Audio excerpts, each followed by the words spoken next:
السلام عليكم ورحمة الله وبركاته. الشمع عركفوني جرجرتو متك أشتي متك على لافي ومتك كبجا أكم جرتا نجا كيساني فيا كيساني نجا نسيم بدأت الحمد لله رب العالمين أنا سان نجا أوكلت ربي الحمد لله. أما اللي ولدت دي بنجرا فيديو براتيني هردفتوني كو هندو كيسانو يو قلتو وادا نفسرات لاسين جرا ومتك أشتي ومتك على لاتي ومتك كبجا akkasumas jajjabinni keessan ammallee ittuma haafuufuu isiniin jedha. Viidiyoo please yeroo gadhiisu viidiyoo koo yeroo daawwattan please like naaf gochuu hin dagatinaa. Gatii isiniin kaffalchiisuu like namoota hedduu akka qaqqabuudhaaf isin qarqara waan ta'eef jaalalaa fi kabajaadhaa isin gaafadhaa. Isinitti dheeressu viidiyoo gara yaada kiyyaatittiin tara.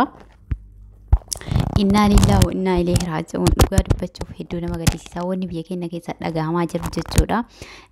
Obboleessi keenya kun asirratti suuraa isaa argitan kuni jechuudha.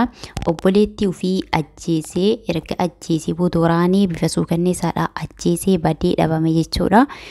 Dhabamee jimma keessatti kan raawwatame dhabamee ergasii booddee barbaadaanii beeksisaniitiin iddoo argametti akka qabamuuf beeksisni taasifamee ture. Guyyaa 5 dura ajjeefame jechuudha.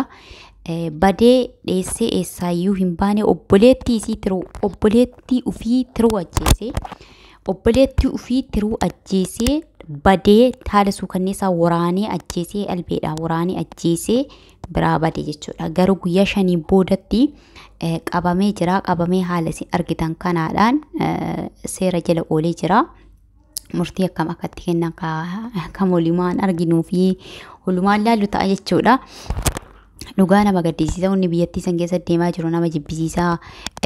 Gaafa gara laafummaan gara jabeenyi akkanaa dhugaa rabbii akkamitti gara jabeenyi akkanaa obboleettii turuu wajjin dhalate irratti badima feetee yoo qabaatte jedhee harka kamtu qabee waraanee albeedhaan isaa ajjeesa. Harka kamtu waraanaafi tiruu obboleettii tiruu garaa wajjin dhalate jechuudha. Inna lillahi wa inna ilaihi raaji'uun. Kun waan dubbittuu namatti toluu miti jechuudha. Nama jibbisiisu baay'ee nama gaddisiisa. Baay'ee nama wallahi maal akka jennu bichaan rabbummaan bichaan nuuf haa laaffisu malee ka biyya keenya keessaa ku haala fokkataa haala nama jibbisiisuu fi dhaloota lafaa dhufuutti illee xiinsammuu waan ta'uudha. Wanti yeroo yerootti deemaa jiru jechuudha. Rabbi nu haa baasu, rabbi nu haa sattaru inshaallah. Gahee nunaa jedhu jechuudha. Dhugaa guyyaarraa wanti dhageenyu waan nafa fokkataa akkanaatiin namni wal dhabaa yoo wal dhabee jedhee yoo waliin jiraachuu dadhabe hojii gargar achi fagaatee jiraachuu danda'a. Jireenyu yeroo ammaa mana tokko keessa nama jiraachisaan jirtu hundumtuu jireenya mataa ofii jijjiirachuudhaan kuugamas badee hunduu jireenya isaatti ol bira isaan hin teessistu, mana keessa isaan hin teessistu. Namni yeroo olii fuudharraa yeroo ta'etti dhugaa dubbachuudhaaf haala kanaan obboleessi nama guddaa fakkaataa yeroo akkana ilaalan gara umrii isaa Allahu aalam rabbitu beeka. Obboleettii ofii bira suukanneessaa kana waraanee akkanatti ajjeesuu isaa dhugaa rabbii baay'ee nama gaddisiisa, baay'ee namatti dhagahama jechuudha. Hundumaafuu obboleettii teennaa rabbiin isiif haa araaramu. Isaafis ka rabbiin dilii isaa haa dhiisu jenna. Qaamuu maal jennari rabbiin hin beekamu, rabbiin araaramuu fi danda'a waan ta'eef murtiin akka nuti murteessinu murtiin kennaa miti, harka rabbii keessa jirti. Jannataa fi azaabni illee harka rabbii keessa jirti waan ta'eef azaabattaa darbu jechuun darbii kennaan darbu rabbiin hojii isaatiin darbama waan ta'eef nuti jenneedhaaf hin darbu rabbii kun jechuudha. Kanaafuu akkuma hojii isaatiin haa argatu jenna. Dhugaa dubbachuuf baay'ee nama gaddisiisa. Ilmi namaa hamma waliin jiraachuu hamma wal dhabmanii waliin jiraachuu dadhabuu takka ragaa jira jechuudha. Ija kanaanii baay'ee nama gaddisiisa. Bara Itoophiyaa keessa wanti deemaa jiru waan nama gaddisiisu. Abbaa ilmoo ofii dhalchee ka'ee deebisee gudeedaa. Abbaa ilmoo ofii dhalchee ofii fuudhee ilmoo irraa argatee waliin jiraata. Haati mana abbaa mana ofii ajjeestee asiree irra bultu jalatti awwaaltee irra rafti. Abbaan manaa haadha manaa ajjeesee karattafee shintibeetiin naqaa. Bara maal keessa jira wallahi rabbiin ani qiyaamaa irraa sodaataara. Wallahi rabbiin nurraan godhini. Qiyaamaa dhiyaatitti mallattoo qiyaamaa irraa hiikuni. Wallahi rabbiin nu haa sattaru, rabbiin nu haa nassaru. Yaa obboleewwan kiyya baay'ee nama sodaachisa wanni deemaa jiru. Obboleewwan kiyya wallahi hammuu fi illee yoo ta'e namni wal dhabu honnuma jiru. Ilmi namaa wal dhaba, ilmi namaa walitti bu'aa, wal lola. walillee dhaha, walirra darba, walillee darbata. Kun ammoo tuyyuu gaaga'umsa nafseedha. Hamma nageessuun kun sheexaanarraa ani fedhii sheexaanaa milkeessuun dhiiga dhangalaasee sheexaana hojii sheexaanaa mirkaneessuun mirga sheexaanaa godhuun kun wallahi baay'ee nama gaddisiisa. Sheexaanuma tarjaabbii irraa boodaatti ta'u ta'a akkuma Taajuu Shurrubbeedha. Obboleetti tennaaf rabbi si araaramu akkuma Taajuu Shurrubbeedha ajjeesee ka'ee deebi'e ammoo ajjeesuu sanuutuyyuu akka gaabbe kan dubbate jechuudha. Isiin baddee jirti, innillee jireenya isaa guutuu mana hidhaa saqaaqee keessa taa'ee jira jechuudha. Namni nama balagaa laafatu, namni nama ajjeesu jiruufillee akka balleesse kana jedhuma mureetii beeka jechuudha. Obboleessi keenya kun amma firdiitti kennama. Tarii yoo warri maatiin isiillee dhabne innis haa bahu, sirraahee haa bahu, murtii adabbii isaa maluu irraa hir'isanii haadha abbaan tarii jiraatanii kunillee taduutillee ilmoodha, ajjeesillee ilmoodha. Duuba quba shanan kana badaadha jedhanii irraa muranii hin darbanii. Taanillee akkasiinuu dhabnee jirra yoo jedhanii tarii kanallee hin dhabnu jedhanii maatiin waliigalee baafachuu hin danda'a. Garuu ammoo tuyyuu kana alatti dhugaa rabbi murtiin Itoophiyaa keessatti itti murteeffamu mallee mana hidhaa hidhaniituma nyaachisuudha. Hundumaafuu rabbiin geeree haa godhu, wallaa rabbi ga'ee nuun haa jedhu, baay'ee nama gaddisiisa jechuudha. Amma obboleessi keenya kunillee amma gaabbiin hin gaabbaa. Yeroo saniif tarii aaree sheexaanni mataa koree osoo hin beekin miira keessa seenee sheexaanillee itti fakkeessiti waan ta'eef nama tokko yeroo aaree yeroo dafee nafsiyaa ofii hin to'anne ta'ee sheexaanattu seenaa jechuudha. Sheexaana karaa sheexaanaa irratti deebi'a. Sheexaanni kaa duubaa itti tuttii motorisii hin micciirti. Sana booda hojii sheexaanaa san mirkaneessaa jechuudha. Namni yeroo aaree uf to'ataa deemuu qabaata. Yeroo aareetti waan isa aarsisan irraa fagaatu dhiibatee fagaachuu qaba. Dafee too'ibachuu qaba. Dafee nafsee ofii to'achuu qaba jechuudha. Kanaaf obboleewwan kiyyaa hojii tokko gaafa jecha namaan jettanii fi gaafa hojii murtii wayii fudhachuudhaaf deemtanii duuba keessa ilaalaa. Duuba booddee isaa maal ta'a? Booddee isaa maaltu dhufaa? Wanti kun akkamii? Miidhaa qabaa? Miidhamoo bu'aa qabaa? Bu'aan inni qabu maalii? Miidhaa inni qabu maalii jedhaatiin ilaalaa isiniin jedha. Biliis obboleewwan kiyyaa dhugaa rabbii namni ni aaruu wannuma jiru dhabullee wannuma jiru murtii gara jabeenya akkanaa kun ammoo tuyyuu hojii sheexaanaati. Hojii sheexaanaa mirkaneessuudha.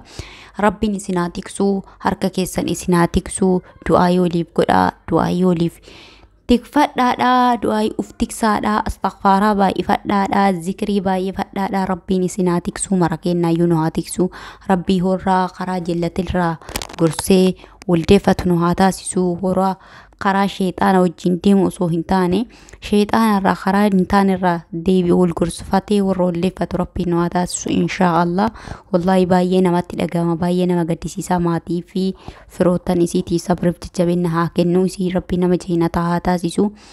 Yaa obboleessa keenya kanallee kaa rabbiin murtii itti murteessuu, murtii ilma namaa irra taree rabbii waa itti murteessuu waan isaa godhu rabbitu beeka waan ta'eefi rabbi isaa dhiisu jenna. Maal jechuu dandeenyonni jennu jiru namni nama abaaruu innu abaaramaadha jedhama mire. Kanaafuyyuu obboleewwan kiyyaa rabbiin isin haa tiksuu. Bakkuma jirtanitti wanti biyya keenya keessaa jeemaa jiru wanna nama jibbisiisaa. Namnillee akka walitti hin dhufnee, akka waliin qarqaarree dur namni walitti dhufee wal bira bulaa, waliin nyaata, waliin dhugaa. Amma haalli deemaa jiru akka namni akka bineensaa wal dheessu beekta. Akka bineensa bosonaatitti akka wal eeggatu, akka wal dheessu, akka wal jibbu, akka walirraa fagaatu, akka wal xireeffatu gochi godhamaa jiru baay'ee fokkataadha. Yeroo abbaan ilmoo ofii dhalchee itti deebisee ilmoo irraa argatee niitii godhatee hojii jiraatu bara kana keessa jira jechuudha. Bara hayyuun silaa manguddoo umrii 80 daa'ima waggaa 2 gudeedee miidhaa irraan ga'u keessa jirra. Wallahi kun mallattoo qiyaamaatillee wanna dubbachuuf silaa irraa namatti toluu miti. Akkuma dheengada viidiyoo isin hojjedhe Arsii Asallaa keessatti manguddoo umrii isaa waggaa 80 jechuudha. Daa'ima dhalattuu waggaa 2 fi ji'a 8 ji'a 8 moo ji'a 3 biyaans ji'a 8 na fakkaata. Ji'a 8 waggaa 2 fi ji'a 8 gudeedee miidhamarraa qaqqabsiise jechuudha. Bara kana keessa jirra. Bara manguddoo hoggaa 80 gadi deebi'ee daa'ima hoggaa 2 gudeetu keessa jirra jechuudha. Wallahi baay'ee ulfaata. Baay'ee nama jibbisiisa. Rabbi nuuf haa jijjiiratu. Gahee nuunaa jedhu kun waan dhageettumattuyyuu gurrarratti illee nama tolu miti uummata qashtii. Wallahi nama gaddisiisa. Kuwaa safuu amantaa daangesee amantaan kan dhuunfaatti Oromoo akka Oromootitti safuu mataa isii danda'e qabdi. Safuu qabdi waan ta'eef safuu Oromoollee kun ka cabsuudha. Wallahi baay'ee nama jibbisiisa, baay'ee nama gaddisiisa. Hundumaafuu Rabbiin keerii haa godhu, Rabbi nuuf haa jijjiiratu, Rabbiin gahee nuun haa jedhu, biyya teennaaf nagaa nuuf haa godhu. Biyyi teenya biyya nagahaa nuuf godhee, biyya bilisummaa qabdu, biyya safuu fi eeggattu, biyya amantaadhaan bultu, biyya sodaa waan itti amantu qabaattu Rabbiin nuuf haa taasisu. Biyya teennaaf nagaa kun kadhadhaadha. Kun nageenya biyyaallee waan booressaati. Nageenya biyyaa hawaasaallee waan dhooggaati. Hawaasni walirraa fagaataa, walirraa faca'aa. Shakkii hawaasa masaakiina kana jiddu uumamaan biyyi teenya biyya hawaasa walitti dhiyaatudha. Biyya waan qabdu walirraa ol afaanii fudhattee waliin nyaattee wajjin dhuddee wajjin bultee qabaadhafa waliin dabarsitu, du'aa cidha waliirra dhaabattee walii dabarsitu jechuudha. Haalli kun yoo ka itti fufu ta'e akkanaa yoo ka deemu ta'e garuu ammootuyyuu maaltu dhufa reeqa? Walirraa fagaata. Maaltu dhufaa deema? Walirraa fagaataa deema jechuudha. Hawaasni wal jibbaa ija shakkiitii wallaalaa walirraa fagaataa deema jechuudha. Rabbi nu haa tiksu. Wallahi kun waan hamaadha. Waan akka laayyetti ilaalamuu qabu miti. Kun ammoo furmaata harka Rabbii jira, harka namaatii miti. Kun seerrillee sirreessuu hin danda'u. Rabbi shayaaxiinaa jibba hawaasa jidduu uumee hawaasa faffacaasu jidduu kaasee Rabbiin jaalala duriisanii biyya keenyaaf saba keenyaaf deebisee jaalalaa fi kabajaadhaan nama wajji jiraatu Rabbi nu haa taasisu. Wallaa kun nu ulfaataa hawaasa jidduutti akka waan badaa uumaa dubartoota dheengadda gayyaasanii shakkaniiti nama nyaatteedhanii gadi baasanii. Kunis waan hawaasa keessa shakkii uumuu, walirraa fageenya uumuu, sodaa uumuu, hawaasni walitti dhufee walirraa nyaachuu, mana walitti seenuyyuu haga sodaatu gaa jechuudha. Dhugaa nama sodaachisa. Nutu raasaa laallee akkanatti raasamaayyuu laallee sodaataa jirra. Hawaasni wajjin dhugu wajjin nyaatu mana walitti dhufu san jechaadha jechuudha. Kanaaf obboleewwan kiyya wallahi Rabbiin nagaa nuuf haa godhu, biyya teennaan nagaa haa godhu, du'aayii kadhadhaadha. Inshaallah tana malee hamtuu biraa Rabbiin gurri kenna nu dhagahin Rabbiin nu dhageessisi isiniin jechuun jaaladha. Uummata qashtii, uummata jaalalaa fi uummata kabajaa isin jaaladha. Isin kabajaa bakkuma jirtan nagaa fi rahmanni Rabbii kan dhuma qabne isin bira haa jiraatu. Viidiyoo kana please like share naaf gochuu hin dagatinaa isiniin jedha. Video sirratti dheeressu ama video biraati walitti deebinu. Assalamu alaikum warahmatullahi wabarakatuh.